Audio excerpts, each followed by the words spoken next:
പെന്തക്കോസ്ത ദിനത്തിൽ പാടി ആരാധിക്കാൻ പരിശുദ്ധാത്മാവിനെക്കുറിച്ചുള്ള പരമ്പരാഗത ഗാനം ദൈവാരൂപിയെ പുനരാവിഷ്കരിച്ച് ഫാദർ ജാക്സൺ സേവിയർ. 48ഓളം ഗായകരെ അണിനിരത്തി ഒരുക്കിയിരിക്കുന്ന ഗാനം ഏറെ ശ്രദ്ധ നേടുകയാണ്.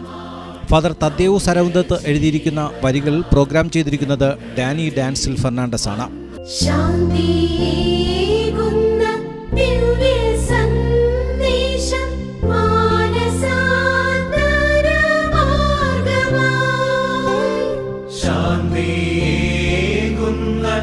CSCയിൽ റെക്കോർഡിംഗ് പൂർത്തീകരിച്ച ഗാനം ഓർക്കസ്ട്രേഷൻ പരിമിതപ്പെടുത്തി വോക്കലിന് പ്രാധാന്യം നൽകിയാണ് ഒരുക്കിയിരിക്കുന്നത്.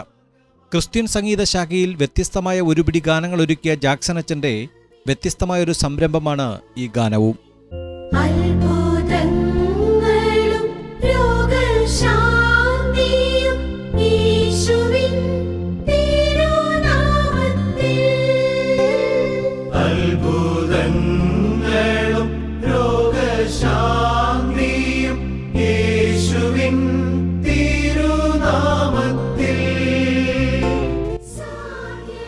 Box news bureau, Kochi.